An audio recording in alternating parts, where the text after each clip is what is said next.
안녕하십니까, 임용근입니다. 지금 이 방송이 저희 유튜브 첫 방송입니다.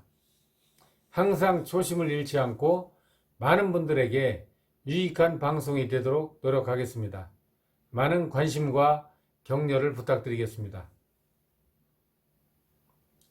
저는 첫 방송으로 국민의당 안철수 대표에 대해서 이야기하고자 합니다. 이번 선거에서 안철수 대표가 이끄는 국민의당이 어느 정도의 득표를 할 것인가에 대해서 많은 분들이 궁금해하는 것 같습니다. 저 역시도 마찬가지입니다. 그동안 많은 정치 패널들은 안철수의 새정치가 실체가 없다는 등으로 많은 비판을 했었습니다. 어떤 정치 패널은 이번에 안철수는 완전 끝났다고 자신있게 말하기도 하더라고요. 이 말은 비례대표 득표에서 3% 미만을 받으면 한 명의 국회의원도 이제 배출하지 못하니까 이번에 안철수가 이제 그 짝이 된다는 거죠. 그래서 아마 그리 말씀을 하시는 것 같습니다. 과연 정치 패널들의 예측이 맞을까요? 결론부터 말씀드리면 저는 그리 보지 않습니다. 왜냐하면 안철수는 누가 뭐래도 국민의 소중한 자산입니다. 단언컨대 국민은 이번에도 안철수를 버리지 않을 것입니다. 저는 이번 선거에서 국민의당이 최소 15% 이상은 득표를 해서 많은 국회의원을 배출할 것으로 저는 굳게 믿고 있습니다.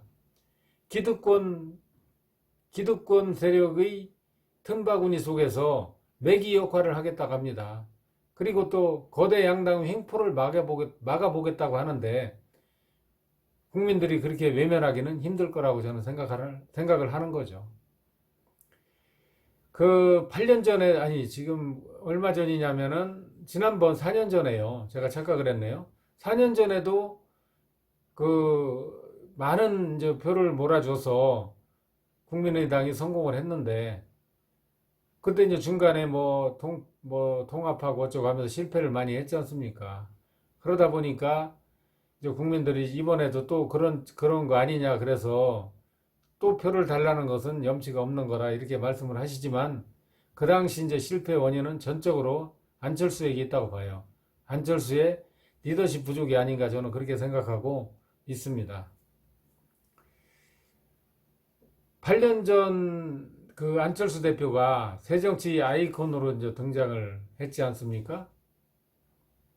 그때 정말 선풍적인 지지를 받았었죠. 그런데 기득권 세력들은 정치 패널들을 갖다 내세워서 정말 무차별적으로 비판을 가하더라고요. 새정치가 애매모호하다, 실체가 없다 등등으로. 구태정치를 바꾸는 것이 새정치 아닙니까? 그런데 뭔지 모르겠다고 이구동성으로 말하니까요. 정말 뭔지 모르게 되는 것 같더라고요. 정말 그리 되더라고요. 새정치는 안철수가 무능력해서 안 된 걸로 매도해 버리는 거죠. 새정치가 뭔지 구체적으로 한번 몇 가지 한번 볼까요? 인사권자인 대통령이 국민의 눈높이에 맞는 인사를 하는 거, 이것이 바로 새정치입니다. 그리고 정당에서 국회의원 후보를 갖다 공천할 때 사전에 정해진 시스템으로 공정하게 공천하는 거, 그리고 여야 대표가 협치를 통해서 국민에게 안심을 주는 정치를 하는 거, 이게 바로 새정치잖아요. 그리고 부동산 투기 등 부적격자를 장차관이나 정부 요직에 임명하지 않는 거, 이런 것들이 바로 새정치인데, 지금 안철수의 새정치는 안철수 혼자 하는 것이 아닙니다. 대통령을 포함해서 300명의 국회의원, 그리고 사회 각층 지도자들이 함께 힘을 보탤 때 가능한 거예요.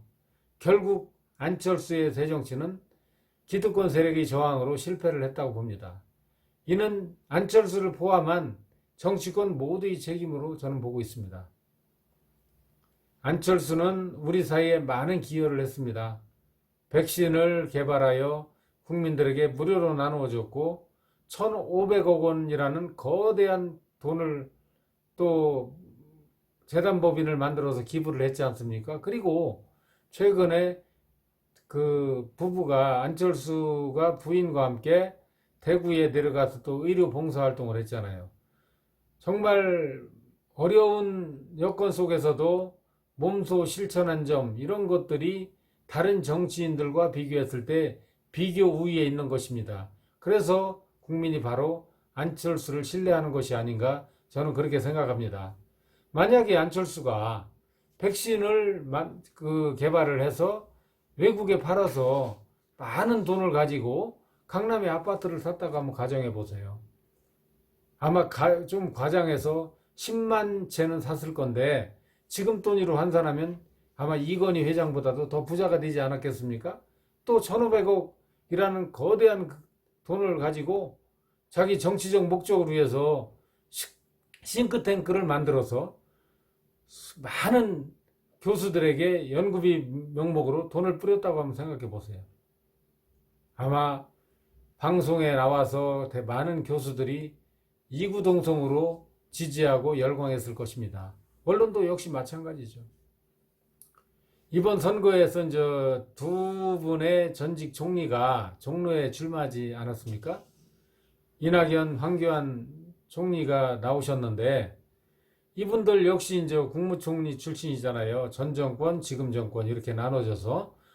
그럼 박근혜 정부는 실패한 보수 정권으로 당시 황교안 총리는 그 책임에서 자유로울 수 없을 것 같아요. 제 생각이 그렇습니다. 또한 문재인 정부 역시 지금 3년여 정도 했는데 지금 평가는 그렇습니다. 아직까지는 성공한 정권으로 볼 수가 없는 것이 바로 중론이에요. 그렇다고 하면은 이낙연 전 총리께서도 그 책임을 벗어나기 어려울 것이다. 두 분이 나란히 정치에 나선 이상 정말 깊은 반성이 필요하지 않은가 저는 생각을 합니다. 현재의 대선 지지율 이것은 완전 물거품과 같은 것입니다. 잘하지도 못한 전직 총리 두 분이 대선 지지율 1, 2위가 말이 됩니까 이게? 평생을 사회에 공헌한 안철수 대표는 지지율이 5%도 안 되는데요.